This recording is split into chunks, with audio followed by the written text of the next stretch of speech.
I am Valencia Lee. And I'm Rhonda Williams. This is Serious Business. We're here today to talk about mental health illness. I want to talk about the importance of mental health illness, especially in the Black community. I was doing some research earlier this week, and I found out that Texas ranks number 2. In all 50 states, we rank number 2 as far as mental health illnesses. That's deep. Yeah. New Jersey was number 1, but I mean, you comparing this little bitty state to big Texas. Right. So why do you think the number's so high? Oh, something that we all hate to talk about right now, and that's Nobody wants to talk about it. COVID. Now, mental health was here. Of course, we know it was here before COVID. But afterwards, it has taken a spike all around the world. And it's mainly because it took people by surprise. A lot of people didn't even have the skills or the coping skills or the things in place or within them in order to survive this. I mean, we really didn't. They locked down everything. You wasn't supposed to leave the house. They made you wear a mask. They made you be 6 feet apart from each other. I mean, now we have all these people dealing with mental health illness. Right. And like I said, it happened so fast. So what do you think that we could do to deal with this better? First, well, it's a lot of things we can probably Google to see what we can do in order to Go to Google for everything now. Right. But does Google help? With Exactly. mental health? But it takes will and determination, and you have to first of all be able to know that you have a problem, or is this something that's not right? You do have to do that.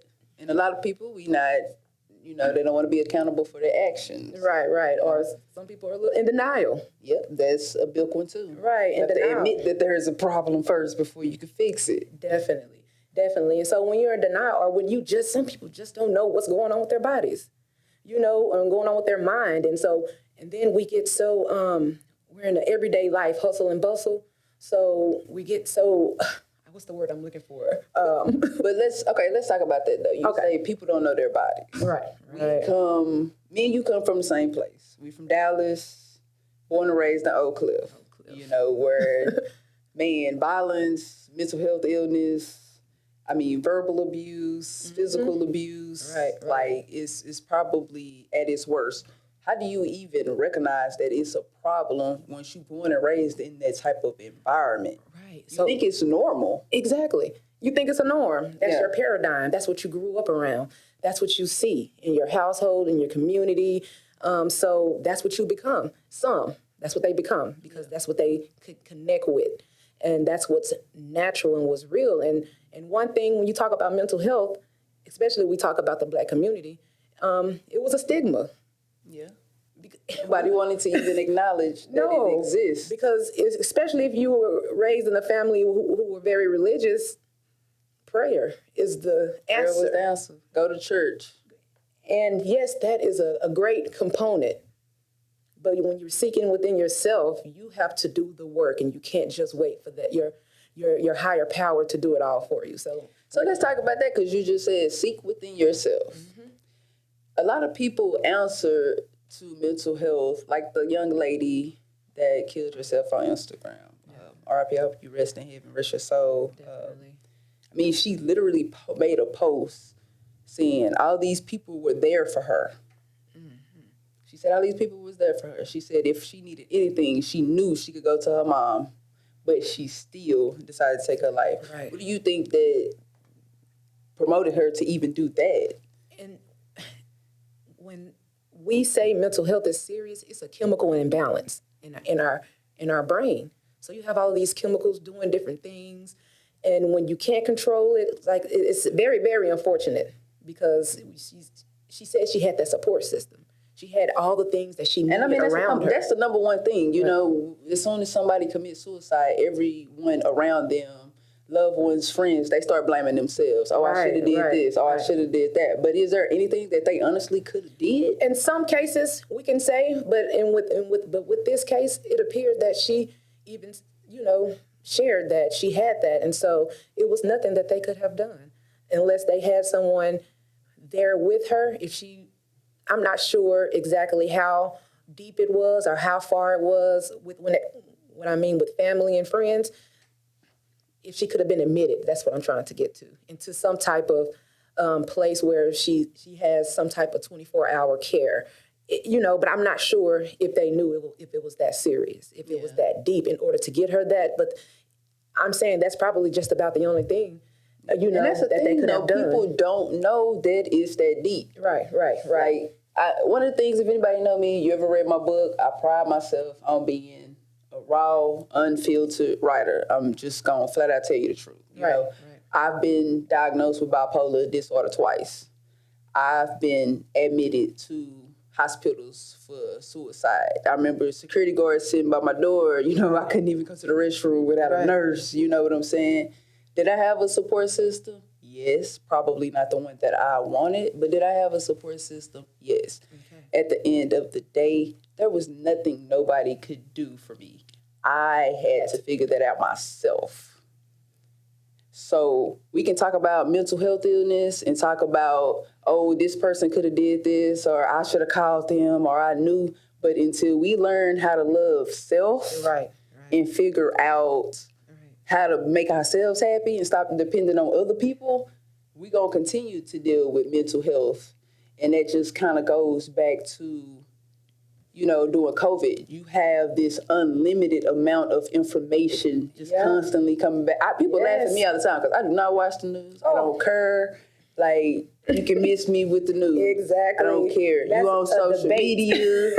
You living watching this person live their best life. You watching this person, and it's just congesting your mind. That's not helping your mental health at all. You spoke something grand. So you got to be able to filter that stuff. Definitely. And if you are not equipped to be able to filter those type of things that are coming into your mind, then you definitely need to take a step back from all the stimuli, from social media, from the news, especially the news. Stop the noise. It's built around fear. And so it's a lot of mental health, again, fear.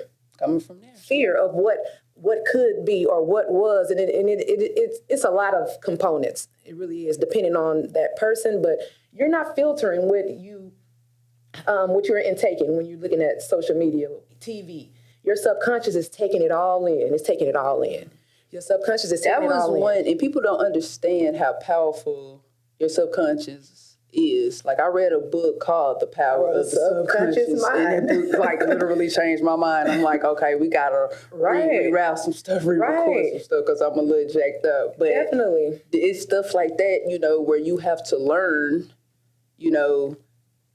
something's not right. I need to fix this, and a lot of my mental health stemmed from, the issues I had with my parents, after I had my son, me and my mom went a long time without talking. We went years without talking. I would say something about my mama, and my son would be like, "Mama, you got a mama?" Wow. You know what I'm saying? So, and earlier this week, it was crazy because that was years ago, but 3 years ago, I remember it because I just let it go, and ever since that day, me and my mama have been fine. So it's just showing how healing, letting stuff go, it just naturally fixes itself. Oh, so guys, it's so much For real. that we can talk about. Forgiveness is going to be the foundation of the healing in your mental health. Exactly. Because you hold on to so many things so much over time, it becomes dis-ease of the body. It becomes that's how you get dis-ease. Dis-ease of the mind. Mm-hmm. So guys, just know what we're intaking, what we're putting in our bodies, what we're eating, what we're drinking, the sugar is killing us. We don't even know, most of Americans, we're addicted to sugar. We don't even know that we're addicted to it, guys. That's changing the chemicals in our mind and our body. So those are a lot of things. So when we're talking about mental health, take care of that body and take care of that mind. Man, we only got one life, We have to take care of it. And so we are trained, when something's wrong with us, to go to the doctor. Yep. That's a natural thing. It's natural. It's a natural thing, but it's not natural if something's going on with your mind is not feeling well. And that's crazy because everything in your body can go wrong except for your brain. Except for your mind, right. Controls everything. That's always just been crazy to me that people would not acknowledge your brain messing up. Like, right. And it's okay, because again, all the environmental factors, like we said, the food, when we're breathing in around here, all of that takes a toll on our bodies in some type of way, and it manifests differently in everyone. So yes, someone else may have mental health, but you may have the physical issues or whatever. So it's going to manifest. It's going to affect us differently. Definitely. So that would be my advice for everybody. Okay. You know, I work out in the morning. Okay. Every morning. I meditate. I pray. I wake up at 5 o'clock every morning. I'm going to get my time. Right. Before anybody else get theirs. Because I can't give what I do not have. Definitely. You know? That's deep. Healing and forgiveness is very important. Right. You make me angry, I can't take that into the next day. You know? If you depressed, you living in the past. Right. If you anxious, you living in the future. Just learn how to live in the moment and just enjoy things and let things flow. Right. You know? It's that simple. Don't try to compare yourself to nobody else's life. Because it don't work like that. Right. And half the things, which kind of going back to what you said earlier, what we see on social media, half the things are not really that's not reality. That's a facade. Right. You're over here looking and feeling jealous or doing whatever, however you feeling, or angry at what somebody else is posting and what they're doing. Hey, you taking on that energy. You taking on that energy, and again, who is that affecting? You. So you said a lot of deep things, and I wish we had a little more time. We can go deep. Well, I just wanted to bring this subject to the forefront because I did, I made a Facebook post about me working out, showing how much it helped me, and a lot of people reached out to me like, hey, I'm going through this too, and the thing is, just learn how to make yourself happy. It's the simple things for me. If me working out is the most important thing for me that day, then so be it. If me writing 30 minutes a day, so be it. That's what makes me happy. I know that now. So my advice to everybody is find what make you happy, but only you can do that. So you got to learn how to love yourself to do that. Do you have any advice before we wrap this up? Just keep living. Just keep living. Keep going. Because when you stop, that's when things are over. Keep going. Just keep going and keep going, getting through it. And you'll just, no telling where you'll see your life in a few years. All right. Well, this your girl, Valencia Lee, with Valencia Lee Publishing Company. Make sure y'all hit the subscribe button, like, comment, share. Thank you.